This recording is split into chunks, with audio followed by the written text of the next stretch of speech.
Let's bring in Michael Irvin, the playmaker, NFL Network analyst, Hall of Famer. Let's start there, Mike. The team that you're anxious to see after these moves in the offseason.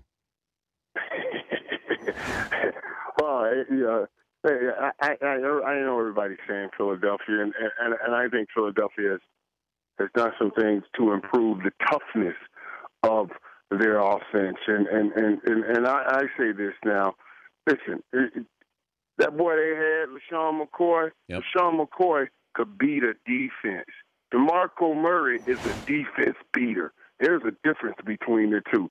The defense beater, DeMarco Murray, that's what he did to the guys in Seattle. Those guys didn't even want to tackle him anymore. He beat that defense down.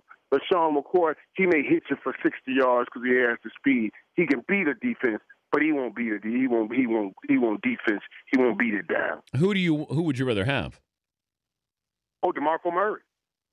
DeMarco Murray. In this league, Dan, you're going to have to put your foot in the ground and take that north and south and make sure you plow forward for an extra 3 yards. And that's what DeMarco Murray does. And DeMarco Murray gave Tony Romo the support to become the best quarterback that he's ever played.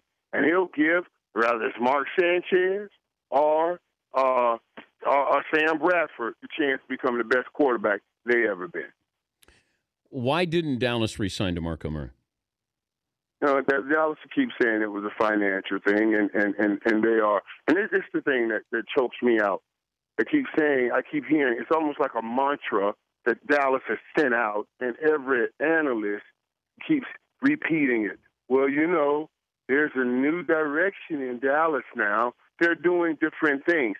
And I'm like, listen, when Jerry, all of that, if you're talking about all the times that Jerry tried to pick up players and it didn't work out or he so-called overpaid, that's because Jerry was trying to build a team. He was trying to bring on people that can lift this team up out of that 8-8 slump it was in. Now they're out of the 8-8 slump. You don't now. You have a team built. You should have. If you have to, you should have overpaid a little bit to keep them intact. But that's water under the bridge now. And I dealt with that yesterday, Dan. I'm the kind of guy I'm so hyped when I get depressed like that. I have to just lay down and try to sleep past it. I tried to sleep past it and get up. I was in mourning, man. It felt like I lost a family member when DeMarco Murray left.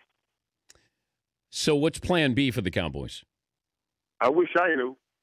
I wish I knew. I don't know, and I don't see anyone out there that you can bring in that can create what DeMarco created. And this is me, Dan. This is one thing that bothers me about it all. I keep hearing the experts keep saying you to stick anybody back there, and I'm like, please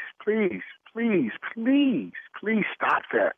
You can't stick anybody back. Football's going to get to a place. Let me tell you something. To win championships, you got to go inside your own man and pull out a man that you didn't even know existed. That's how hard it is to win championships in football.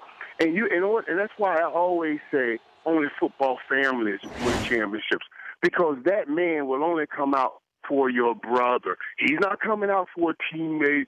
He's not coming out for a friend. That man will only come out for your brother. DeMarco Murray and Dez Bryant brought that man out of each other. And that's what Dallas has lost. And no other running back is going to just come in and create that again. It doesn't just happen like that. Give me the move you don't understand. I just gave it to you. You think that's the one move that you don't understand? I don't. Out of what has happened this offseason? What about the Saints? Out of who? With the Saints? Yeah. Let Jimmy Graham go? Yeah. The Saints try to work inside out, and that means working from the tight end to the wide receiver instead of from the wide receivers to the tight end, and they fail. The Saints are best when they're hitting seam routes and going up the field and adding Jimmy Graham, not making Jimmy Graham the point guy. So that's why I didn't make that move the biggest move. Yeah, but Mike, Seattle is a Super Bowl team. They lost Seattle getting him. I'm talking about. You're talking about. Well, okay, Seattle getting him is a good move. That's the biggest move. That's the biggest move of the offseason right there. Now let me tell you where you're going to go with that, Dan. Somewhere down the road. Remember what Seattle did to take Jimmy Graham out of the game. Yep. Now Seattle plays. Seattle plays in the NFC West. Now Jimmy Graham's a great tight end, but boy, he has to get ready now because that's where all the tough football is going to be played. And what Seattle was trying to do to him, every other team in that division will try to do to him now. Be physical with him at the line of scrimmage and keep him on the line of scrimmage. So he's going to have to take his game to another level also. He's Michael Irvin, the playmaker, Hall of Famer, joining us, Dan Patrick Show. Would you have signed Revis if you were the Jets? Yes, I would have. I love Darrell Revis. And Darrell Revis, it's one thing I tell people, too. There's a place that each football player calls home in this league. And it's usually the team that drafted him.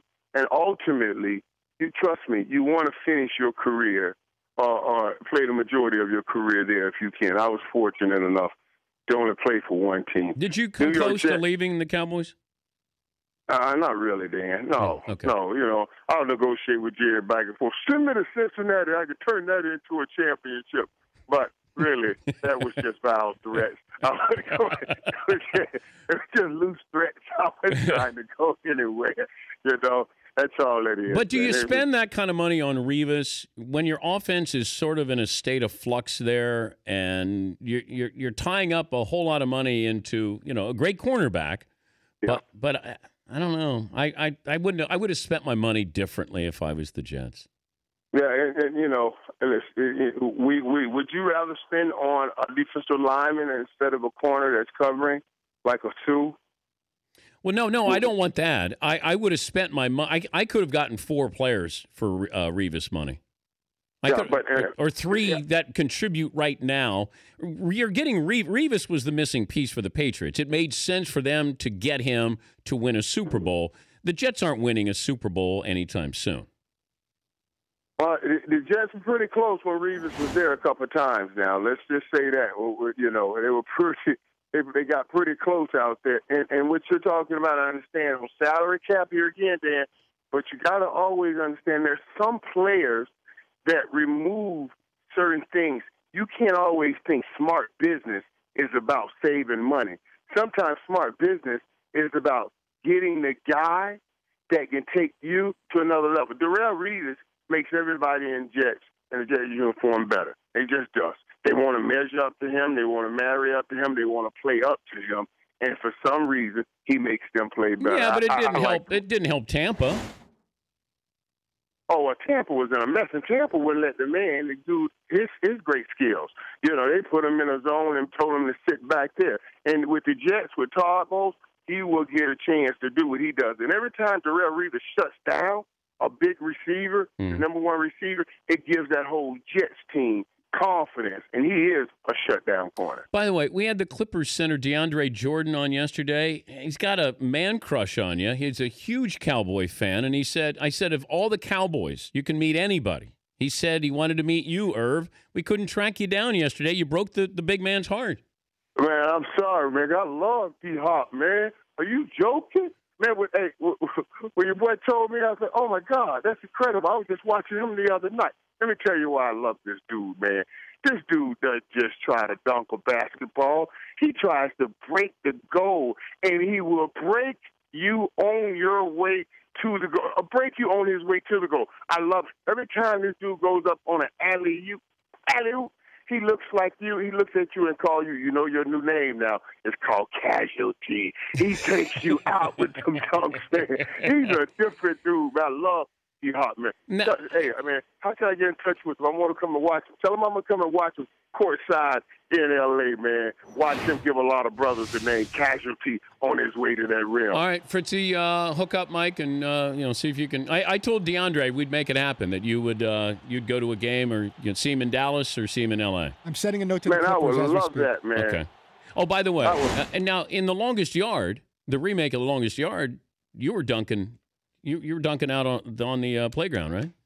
Yeah, I was, but I'm not like Was that a 10-foot hoop, Mike? I'm not like Jordan, man. Yeah, it was a 10-foot. Don't start that. Don't start that, man. Could you play basketball? Were you any good? Man, listen, this is one thing I tell people all the time that I love about computers, even though I'm a bit computer illiterate. I don't have to sit here and share with you my exploits. All you have to do is punch in a few letters and hit enter, and it will tell you what I did on the basketball court. I used to play those Nike Foot Lock Slam Fest, man. Come on, Dan.